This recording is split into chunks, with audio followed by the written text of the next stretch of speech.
What's going on, boys? Welcome back to yet another video.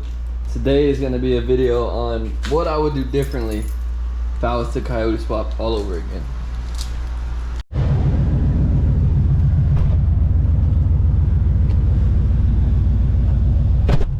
Alright, boys, today is going to be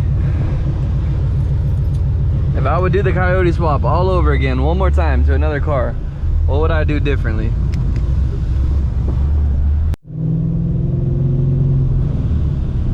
Alright guys, one of the big massive things I would change if I was to do the Coyote swap all over again is number one, man, I would just wait a little bit longer and save up for the right parts.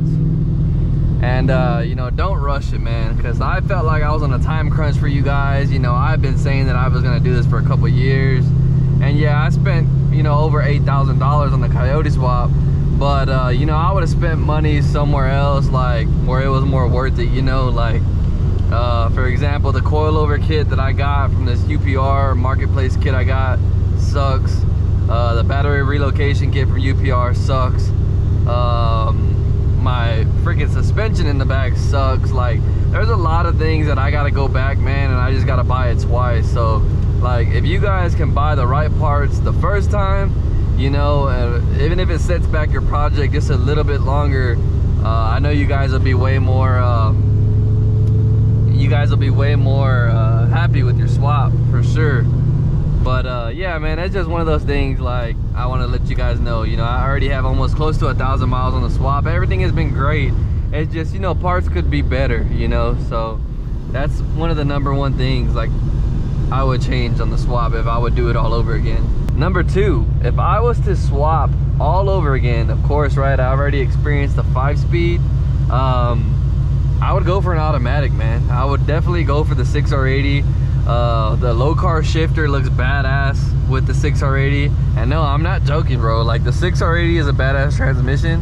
I wish I could have two swap cars. Have this one stick shift, the other one a 6R80. Of course, my dad's is coming soon. Fox body, full resto build. Literally, it was literally on a rotisserie. Flipped the car over. Every single nut and bolt has been touched on that car. So that's gonna be a Gen 2 car, 6R80. So, you know, that'll fill my need there. But that's gonna be a crazy fucking $60,000, $70,000 build. So, you know, I'm gonna be scared to drive that car. But yeah, man, definitely we'll try the 6R80. It's about time we put this baby back into hibernation, man. I truly love driving this car, man. Like, I drive it all the freaking time, and like, it's really pushing me to put another street setup on the car, because I'm just putting miles on my drag pack, man. And like, yeah, that's what they're made for, right? But you know, I would rather you know, put a set of street tires on the car and much more, you know, enjoy it that way.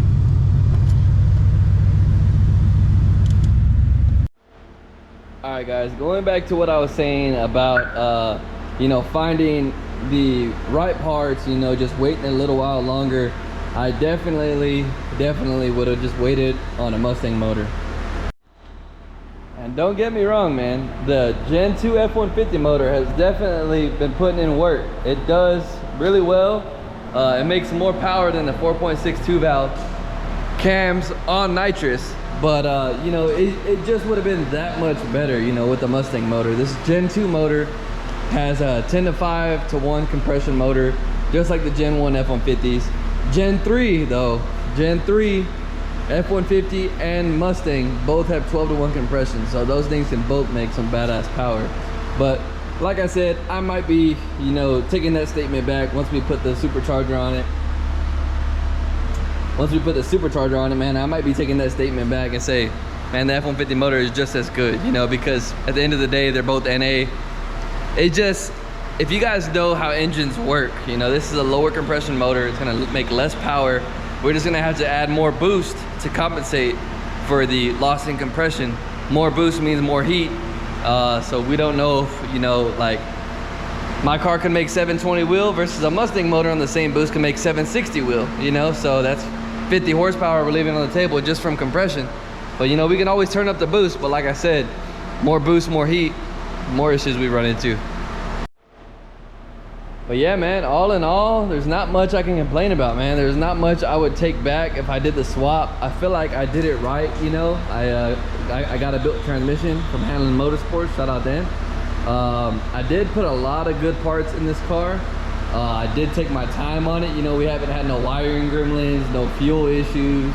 You know, everything's been pretty stout, man. So I can't complain too much.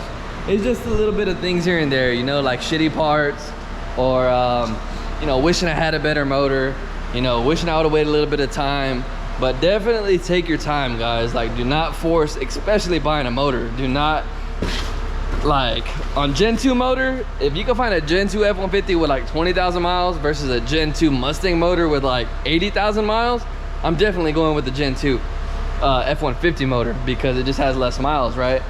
But you know, you have to weigh your pros and cons with everything. Like Gen F-150 motors coming out of work trucks can usually have a lot of idle time, you know, or they're not maintaining the engine as good.